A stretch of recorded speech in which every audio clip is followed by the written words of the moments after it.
नमस्ते। मेरा नाम है डॉक्टर अश्विनी जसानी मोदी। मैं एक ब्रेस्ट सर्जन हूँ। आज मैं आप सबके साथ बहुत ही महत्वपूर्ण बात करने जा रही हूँ। वो है ब्रेस्ट हेल्थ के बारे में। स्तन का स्वास्थ्य, तो उसका डिस्कशन करना क्यों ज़रूरी है? क्योंकि आजकल महिला के अंदर ब्रेस्ट कैंसर के केसेस बहुत ही बढ़ रहे हैं और वो मोस्ट कॉमन कैंसर बन चुका है। और उसकी वजह से हर एक महिला के अंदर एक डर भी बढ़ रहा है कि हमें ब्रेस्ट कैंसर हो जाएगा तो हमें डरने की ज़रूरत नहीं है। Awareness is the most important thing. जागरूकता जितनी बढ़ेगी उतना डर कम होगा। तो उसके लिए हम क्या कर सकते हैं? तो उसके लिए हमें ब्रेस्ट सेल्फ एग्जामिनेशन पता होना बहुत ही ज़रूरी है, जिसको बोलते हैं खुद से खुद के स्तन की जांच। तो वो किसे करना है, कब करना है, कैसे करना है? हर एक फीमेल जो 20 साल से बड़ी है, वो उसको हर महीने में एक बार खुद के ब्रेस्ट की जांच करनी चाहिए। तो वो कब करेगी? तो जिसको पीरियड्स आते हैं वो फीमेल्स को पीरियड्स के 5वें से 7वें दिन के बीच में वो ब्रेस्ट सेल्फ एग्जामिनेशन कर सकती है। जो फीमेल्स को पीरियड्स नहीं आते हैं, जैसे कि मेनोपॉजल लेडी है या फिर प्रेग्नेंट फीमेल है या फिर फीमेल जो लैक्टेशन फेज में चल रही है, वो फीमेल्स को महीने की एक तारीख फिक्स करनी है और वही तारीख पे उसको हर महीने ब्रेस्ट सेल्फ एग्जामिनेशन करना चाहिए। अभी ब्रेस्ट सेल्फ एग्जामिनेशन कब और कब करना है और किसे करना है वो तो बात कर लिया। तो अभी कैसे करना है? ब्रेस्ट सेल्फ एग्जामिनेशन करने के टाइम पे सबसे पहले फीमेल्स को अपने घर के आईने के सामने खड़ा होना है। आईने के सामने खड़े होके दोनों हाथ साइड में रख के दोनों ब्रेस्ट को देखना है। दोनों हाथ ऊपर उठा के ब्रेस्ट को देखना है। स्पेशली जब हाथ ऊपर उठाते हो तब ब्रेस्ट का नीचे का हिस्सा देखना चाहिए। जो भी नीचे का हिस्सा है वहां पे कुछ बदलाव है कि नहीं वो नोट करना है।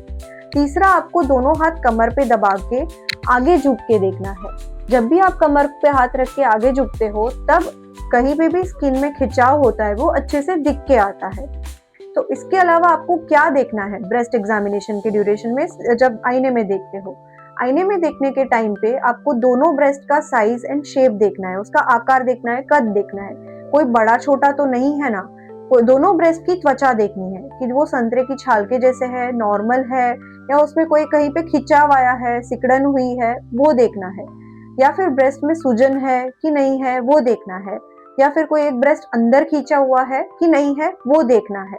उसके अलावा आपको निप्पल का भाग देखना है, निप्पल का हिस्सा देखना है कि निप्पल एरियोला के हिस्से में उसका कद चेंज हो गया है, उसका आकार चेंज हो गया है, उसमें से पानी आ रहा है कि नहीं, वो कुछ भी चेंज हो रहा है तो उसको नोट करना है।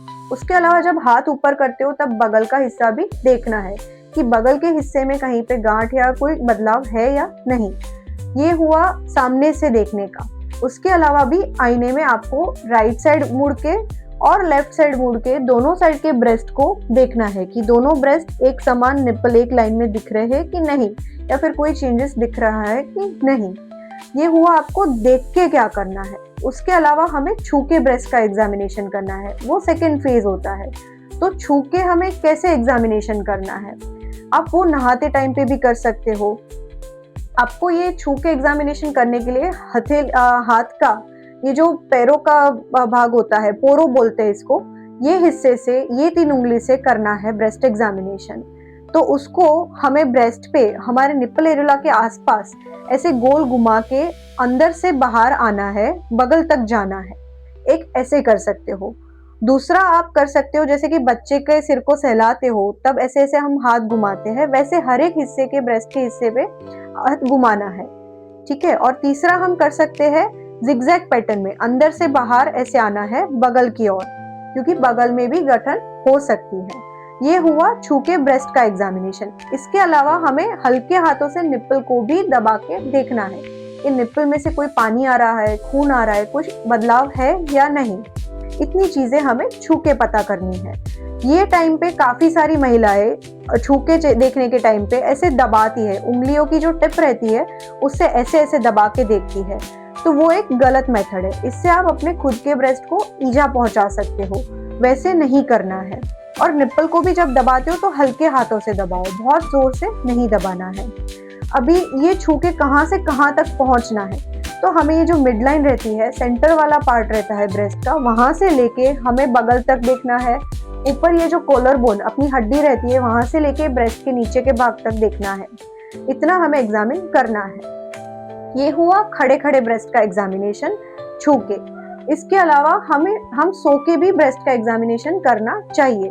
तो पीठ के बल पे सो के अगर हम आपको आपके दाहिने ब्रेस्ट को तपासना है तो आप अपना बायां हाथ यूज करके आपके दाहिने ब्रेस्ट को जांच सकते हो, और बाएं ब्रेस्ट को तपासना है तो दाहिने हाथ से जांच सकते हो। जैसे कि मुझे मेरा ये राइट साइड का ब्रेस्ट देखना है तो मैं अपने पीठ के बल पे सो के अपना राइट हैंड ऊपर करके अपना लेफ्ट हैंड यूज करके पूरा ब्रेस्ट जांचूंगी, बगल तक जांचूंगी। और जब लेफ्ट साइड का ब्रेस्ट जांचना है तब मैं अपना राइट हैंड यूज करके पूरा लेफ्ट ब्रेस्ट जांचूंगी, पर लेफ्ट हैंड रहेगा मेरे सिर के ऊपर सोते टाइम। तो ऐसे पूरा सेल्फ ब्रेस्ट एग्जामिनेशन करना है। अभी छूने के टाइम पे, देखने के टाइम पे मैंने बताया कि क्या क्या देखना है, तो छूने के टाइम पे क्या क्या महसूस करना है। तो छूने के टाइम पे हाथ के ये हिस्से में हमें कहीं पे गठन फील होती है, गठन का आकार क्या है, उसका कद क्या है, वो गठन अंदर घूम रही है या फिर एक जगह पे फिक्स है, वो देखना है। उसके अलावा अपने ब्रेस्ट की स्किन का टेम्परेचर में कोई चेंज है या नहीं, वो देखना है। कहीं पे खड़न है या नहीं, वो देखना है। और निप्पल के अंदर दबाने पे पानी आ रहा है कि नहीं आ रहा है, वो देखना है। तो सेल्फ ब्रेस्ट एग्जामिनेशन से हमें ये सब चीजें पता लगती है कि हमारा नॉर्मल क्या है, और नॉर्मल में से ये कोई भी एबनॉर्मल साइंस हमें दिख रही है कि नहीं, वो हम जान सकते हैं। तो ये जान के डरना नहीं है, बिकॉज ब्रेस्ट के अंदर हुए कोई भी चेंज डायरेक्टली कैंसर नहीं होता है। ऐसा नहीं है कि सारे चेंज कैंसर होते हैं। ब्रेस्ट के अंदर आया हुआ चेंज में से 80% चेंजेस बिनाइन प्रॉब्लम रहती है, जो सादी प्रॉब्लम मानी जाती है। सिर्फ 20% प्रॉब्लम्स कैंसर हो सकती है। तो कोई भी चेंज की वजह से डर नहीं जाओ, डॉक्टर के पास पहुंचो, अच्छे से निदान कराओ और ट्रीटमेंट ले लो। Early treatment, good life. जल्दी जांच कराओ, जागृति का हिस्सा बनो और अच्छे से अच्छे ट्रीटमेंट लेके स्वस्थ रहो।